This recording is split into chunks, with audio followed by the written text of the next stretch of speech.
Hello, I'm Fast Lawyer. I'm with Oculus Rift Reviews. Today we're going to review and play Arizona Sunshine. This is a classic for VR. This is one of the first games in VR that really blew my mind, and I considered it a top 10 VR game. And I still have nostalgic feelings about Arizona Sunshine, but it's no longer one of the top 10 VR games. I would still say it's one of the better VR games. It's still being probably in my top 50 list of VR games, but it's no longer that, top 10, one of the best games in VR. And a lot of it has to do just with some of the clunky mechanics that are in this game that were never taken out and still a core part of the game. As you can see, anything you can grab or take, including doors, has this little circle around it, which really takes a lot of the immersion out. A lot of newer games have the opening door and the closing door mechanic that's just a whole lot better than this game is. Although that was a nice little surprise there. One of the best scenes in Arizona Sunshine. The gunplay still stands today. It's really solid. It's really good. I like using guns in this game. I kind of wish melee weapons had been integrated as well, at least for sections. I'm not saying the whole game because it probably take away some of the challenge if you make melee weapons overpowered. But at least certain sections, it would have been nice to have a change up to the gunplay. Although, like I said, in my opinion, the gunplay is still one of the best in VR.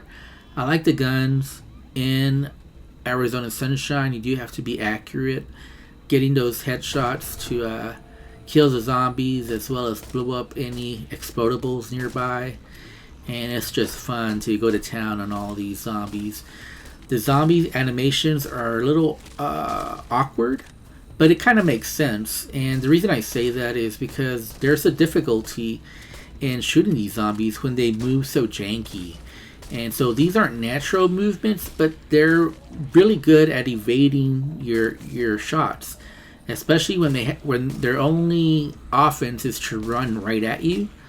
So these zombies, although they do run right at you, they don't always go in a straight line. They do all kinds of fakes, and they suddenly move to the side, make that headshot difficult. And as you can see, some zombies have armor pieces, whether it's armor on their head via a helmet, or some zombies have like these little crystals all over their body which protects them from bullets, so you gotta shoot away from the crystals. So you can't always go for a headshot. The graphics were top of the line when this game came out. When I first played this game, I was blown away by the graphics. I thought it looked so realistic. Now going back and playing this game again, I don't get the same sense. Don't get me wrong, the graphics are still good, but there's definitely better games now than Arizona Sunshine in VR that have taken the mantle of being top notch, at least visually. Just not all the assets used, not all the 3D models were the best. But then again, it was ahead of its time, so even though it's still not the best looking VR game, it's still pretty good and still holds up even today.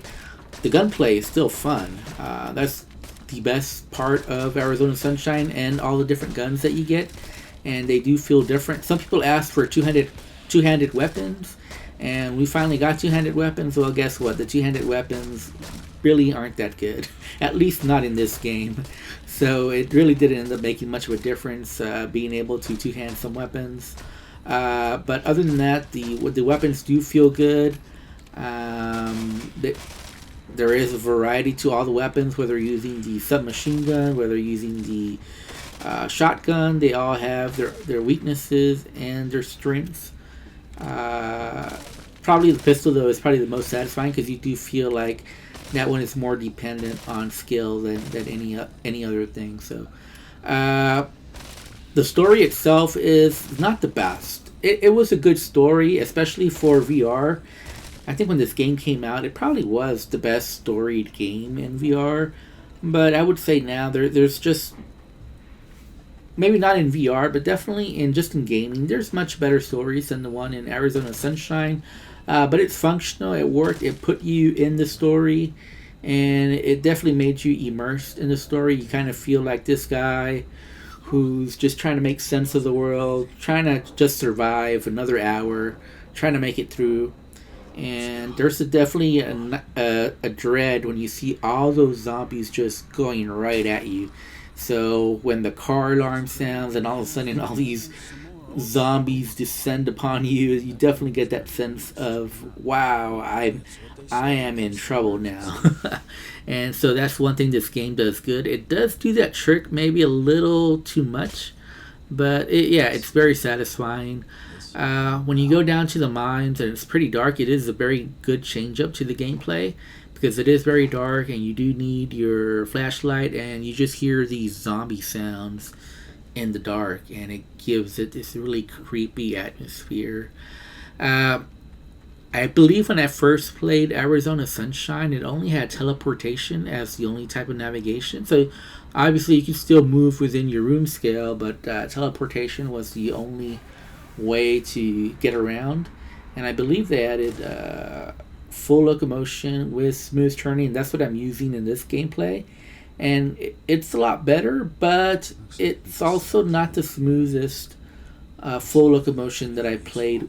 You can tell that it was something that was added later and not something that was native to the game. There's some pathing issues, but nothing too bad. It's not like I got stuck in a certain place, but just going over certain areas seemed a little tougher than it had to be. So there was just a little bit of clunkiness to the full locomotion, but it was definitely a nice addition to the gameplay.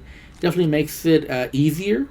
When it was teleportation only, I thought it was a more difficult game because those zombies come at you at a high speed, and it was tough to pick a place to teleport to and have to shoot at the same time.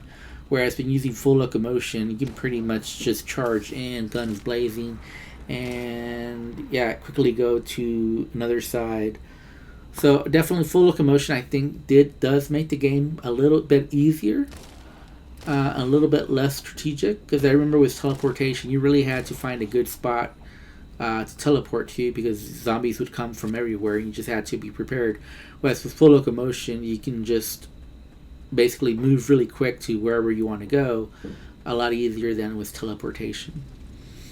There wasn't much to the gameplay. Basically, it's just shoot. There's not much of puzzle solving or any other mechanic. A lot of it is just object hunting, so you're looking for keys most of the time, or in this case, you're also having to turn on the generators. So pretty simple stuff, nothing too complicated. There are generous checkpoints, so you're never really stuck in a certain area.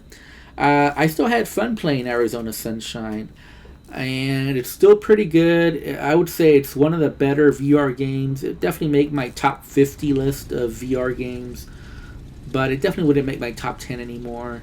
It's definitely a little clunky with the grab mechanic, with the reload mechanic. I haven't really talked about that, but the reload mechanic is not the best. You basically press A or X and then just bring the gun to your chest. The holster is not the best either anymore. At the time, it was pretty innovative. It was a pretty good holster back in the day, but now there's just better. So overall, I still recommend it, and I still think it's a great game.